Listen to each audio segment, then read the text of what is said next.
computer. There we go. We are now recording. And I did get permission to record this meeting from all the participants that are attending now. My name is Tamara Darcy, and I am a transition specialist for Work Inc. We are working with employment training for your teams. And this program has several different levels, but the one big thing that is important for you guys to understand is that this is a program that follows you. So if for some reason you move to another school, when you graduate, if you continue with education, we can stay with you until you're 22. So this is all training that's going to help you get a job and stay with a job. And most importantly, figure out what kind of a job fits you. That's the big part of what I try and teach you guys is this is where we can go to get you the type of job that suits you. And we do that with many different things. I'm going to share my screen here. And my phone is going to keep beeping. While you're looking to screen share, I just wanted to also introduce myself. So I'm Paula Collins, and I run the Fitchburg Work Inc. office. Just to give you a little bit of information about Work Inc., we are an agency that focuses on employment for people with challenges to work. So in our office in Fitchburg, we help people who are clients of Department of Developmental Services, mass rehab, and transitional assistance. This is the high school program, and it's open to any students who are in high school or above, 14 to 22. And that's the big criteria. The one thing that's really nice that I love to promote about our program is when students transition from one program to another, we are able to accommodate them entirely. So the next, instead of going to a whole new agency and having to start paperwork and getting to know each other right from the get-go, I can take everything that I've worked on with these students and transfer it to the next person and make sure they have a really good understanding of where this person is and where they're going so that the transition is much smoother, which is really, really nice. That doesn't happen a lot. And that's whether you're going to a, some schools have an 18 to 22 program, and some in other cases we're talking about literally transitioning out of school programs at 22 to adult services, because we do support adults as well. So we can help make that one less transition, because we know that that changeover at 22 is scary, and there's a lot of things going on in your life at that point. Absolutely. So our pre-employment transition services, which is what PREETS, that's why it's shortened, because we don't want to say that whole thing all the time.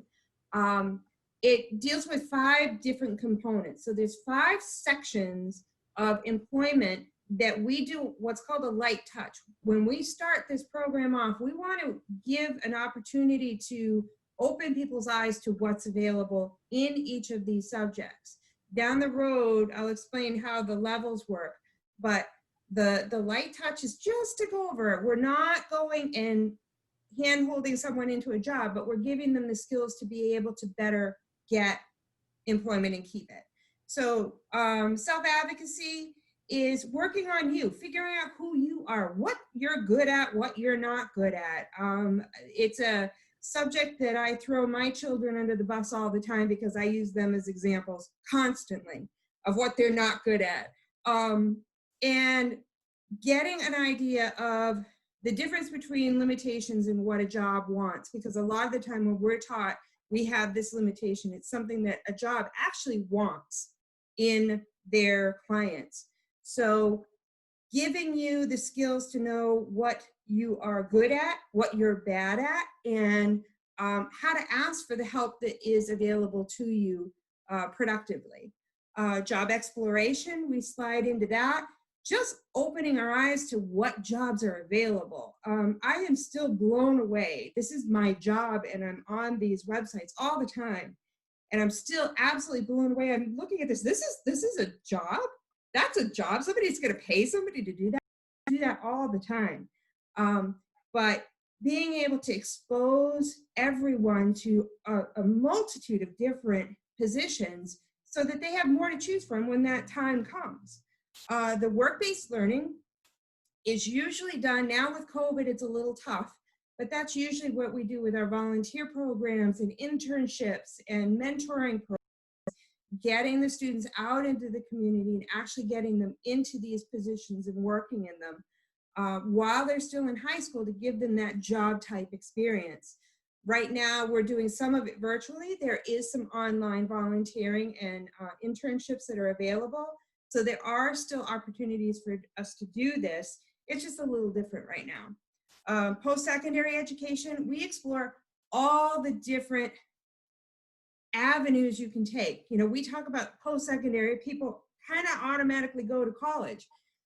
It's not just college, it is trade schools, it is certificate programs, it is the internships and working on the job. There's a lot of training programs that we have available, especially in Massachusetts, that a lot of people haven't been exposed to and don't know that they're out there.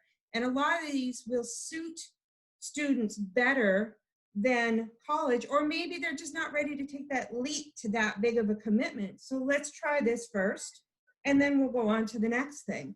But also figuring out, what do I need to do this career? What kind of education do I need? And where do I have to go to get that? What it's going to cost? All of those things. Knowing how to find that information out is really important. Workplace readiness. We're working on getting you ready to be in the job. These are the different things that we need to work on that are very different than being in school or being in a family situation. Talking about communication and interview skills and what to do if you're having a problem. All of those type of things go into that component, and that's our biggie. That one I could stay on forever. So we touch each of those as long as the student needs it. Sometimes a student will come in a little bit later and maybe not need to work on the exploration part of job exploration. They already know what they want to do. They know what school they want to go to. So we'll work on the other ones. With the paperwork that we're filling out, there is a section in there that's really important about signing that so that your student gets all of those services. And these slides, we're going to Just go to ahead, Paula. pause for a second on this slide. So does that make sense to everybody? Does anybody have any questions about any of those sections? Here's where that self-advocacy comes in, to ask a question if you have one, about sort of what we do in any of those individual segments. Nada, you all set? Yeah, okay. All right, so the pre-ETS requirements, you guys already have dealt with this because you're in this program. So students need to be 14 to 22. They have to have a documented disability, either not on an IEP or a 504. They're enrolled in an education program, and I want to say education program instead of just high school and college, because after you leave high school, whatever you're done, when you're done with high school, if you're enrolled in one online class, it could be basket weaving if that's what you wanted it to be, you can still be enrolled in this program. We can slide you over to the MRC, the adult program, and they can provide a lot of the same services. It's a different program, but if at any time you decide to go back to school and you feel that pre-ETS is a better fit for you before 22, we can slide you back into pre-ETS. And having the student being willing to participate in the program, you're not going to get anything out of it if it's not something that you want to participate in. We tend to have a lot of fun in the classes. I try and make them fun because I don't want to be bored. How to get involved? You guys are already doing this. That's exactly what we're going through today. We are going to fill out a referral form that goes to MRC. And then we have our documentation internally that is for our files, and I'll go over that pretty straightforward. And these, you guys are PEs, I'm not getting into that. Sorry, I'm getting ahead of myself. If you Um, already, if you have ever had a case open with Mass Rehab, then just let us know because we need to go back in and have you get re-enrolled. If you've never dealt with Mass Rehab before, you're going to go through the paperwork that we're going to talk about today. That's the potentially eligible student path. And what the reason that they did that is because in the past you had to be a Mass Rehab client, which can be MRC is Mass Rehab. Yes, same thing.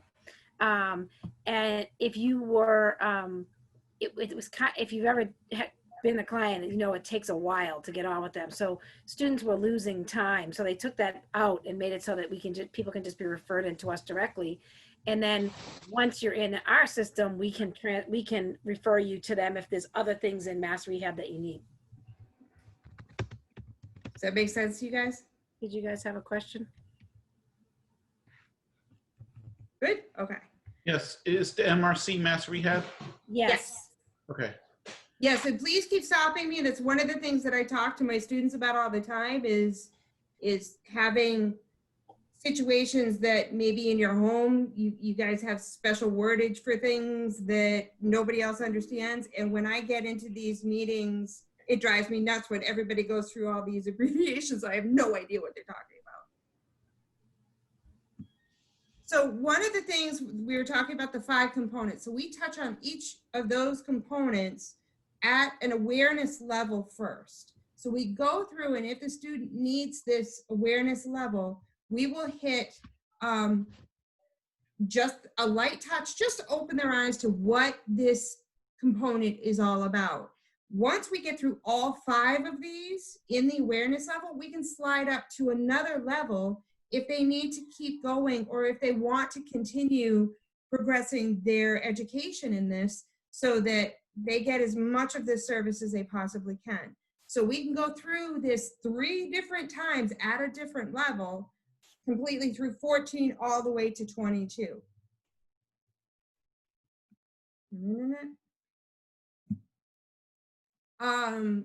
This is something that I really feel that we do very well. We do try and give the students a really big, wide range of opportunities to be able to just expose them to what's out there and what is a good fit for them and what isn't a good fit for them.